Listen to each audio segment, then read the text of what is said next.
Now, in the first part of this chapter, Nationalism in India, we would be doing how the growth of modern nationalism is connected to anti-colonial movement. We'll be discussing how the different categories of the people in India went against the British rule. They found that the British were their common enemy. In the British, they found one common enemy, and how these various different groups were brought together by Gandhiji. Then we'll be trying to understand the impact of the First World War on the economic front in India. We'll try and understand how the First World War affected the Indian scene.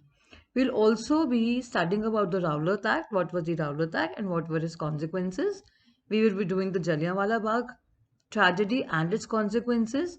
We'll be also talking about Khilafat and non-cooperation movement. We'll be doing the 3 stages of the non-cooperation movement, the objectives of various social groups who participated in it, and how Gandhiji called off the non-cooperation movement because of a violent incident that took place at Chauri Chaura. Now class, let us first of all understand what is a nation. A nation is a group of people who speak different languages, belong to different regions, believe in different religions, but they are all tied together by some common ties, and this is known as a nation, and this feeling is known as the feeling of nationalism. Now, in India, as in Vietnam and many other colonies, now just remember, India was a colony of Britain, and India remained a colony of Britain for nearly 200 years.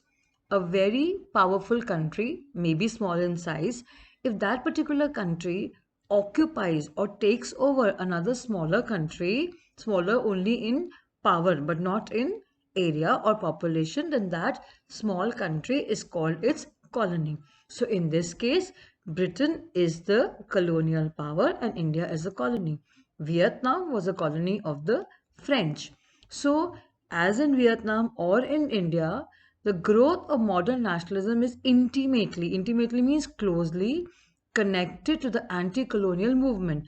That means the feeling of nationalism emerged in these colonies like maybe India or Vietnam as a result of their anti-colonial movement. That means their movement against the British or the French rule. People began discovering their unity in the process of their struggle with colonialism. In the beginning, even before the national movement of India became a very strong movement, when people were resisting the British rule, they were doing it only for their own selfish interest. A group of peasants or artisans or the sepoys, when they were revolting against the British, they were doing it in their own small ways. But when they were doing it, they realized that all of them now had one common enemy, and that is the British. So all these people came together in the form of a national movement, and the person who actually spearheaded or headed this movement or took over the leadership of this movement was Gandhiji. So he got all these people together. He made them realize that until and unless you're not united, you will not be able to get rid of the British rule. Now, students, let us understand the impact of the First World War on the economic front in India, or how the First World War led to a new political and economic situation in India. Now, let us remember what we did in class 9. The First World War had mainly been fought in Europe, and there were 2 different groups of countries who had fought the First World War. On one side, we had Britain, France, Russia. Later on, US joined it. And then on the other side, we had Germany, Austria-Hungary, and Italy.